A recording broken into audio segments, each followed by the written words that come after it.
Hai adik-adik, jumpa lagi dengan Kak Hendra. Kita akan bersama-sama merenungkan firman Tuhan. Dan renungan firman Tuhan hari ini sekali lagi diambil dari 1 Anak Raja.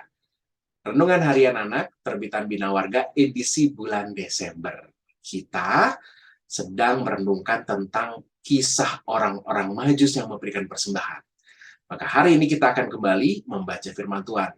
Mengulangnya lagi untuk membuat kita mendengar dan mengingatnya. Yuk, sebelum kita membaca firman Tuhan dari Matius 2 ayat 11 bagian B, kita berdoa dulu ya. Hari ini kami bersyukur karena ada waktu lagi untuk kami merenungkan firman Tuhan. Kami mau belajar darinya, ya Roh Kudus tuntunlah setiap kami. Dalam Yesus kami berdoa. Amin. Kita mau baca kembali Matius 2 ayat 11 bagian B. Pasti banyak nih dari kalian yang sudah semakin hafal. Yuk kita baca bareng-bareng ya.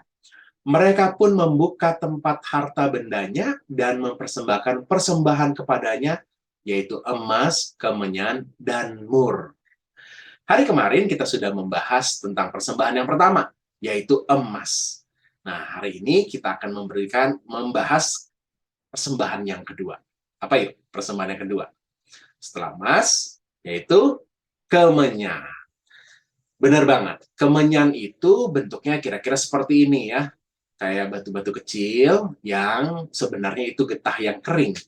Jadi kemenyan ini dari pohon kemenyan ya, yang getahnya itu dikumpulkan.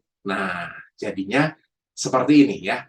Kira-kira ada banyak orang-orang yang punya pohon kemenyan yang lalu getahnya itu dikumpulkan dan akhirnya diolah seperti ini. Nah, kemenyan ini digunakan biasanya untuk pewangian. Nah, dalam kisah orang-orang Yahudi, para imam itu kalau beribadah, mereka diberikan tugas untuk membakar kemenyan. Jadi ini persembahan ukupan ya. Jadi ada persembahan-persembahan lalu dia membakar ukupan. Nah, yang dibakar itu adalah kemenyan.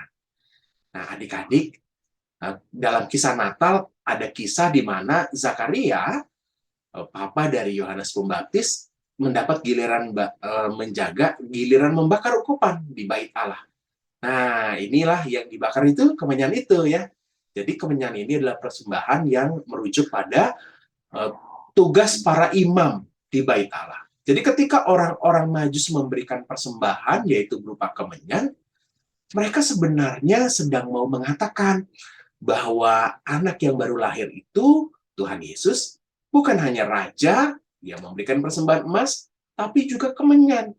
Bahwa ini tandanya bahwa Tuhan Yesus itu adalah seorang imam yang nanti akan menjadi perantara antara manusia dengan Allah.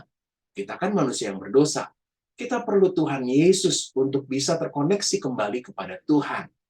Nah, ketika Tuhan Yesus kita posisikan sebagai imam, pemuka agama kita, seorang perantara kita dengan Tuhan, maka kita mau mengatakan bahwa tanpa Tuhan Yesus kita tidak bisa berelasi dengan Tuhan. Karena dia jalan kebenaran dan hidup. Tidak ada yang datang kepada Bapa tanpa melalui Tuhan Yesus. Nah, bagi adik-adik yang mau terus terkoneksi dengan Tuhan, Allah Bapa di sorga, kita harus benar-benar percaya sama Tuhan Yesus yang adalah juru selamat kita, imam, pemimpin kita. Nah, ketika orang-orang Majus itu memberikan kemenyan, sebenarnya dia mau mengatakan bahwa Tuhan Yesus adalah imam besar kita, pemimpin kita. Ia yang membuat kita bisa terkoneksi lagi sama Bapa di surga. Nah, maka kita harus benar-benar mau terus belajar dari Tuhan Yesus. Ketika Tuhan Yesus memberikan perintah, ketika Tuhan Yesus memberikan banyak sekali teladan-teladan, kita mau meneladaninya.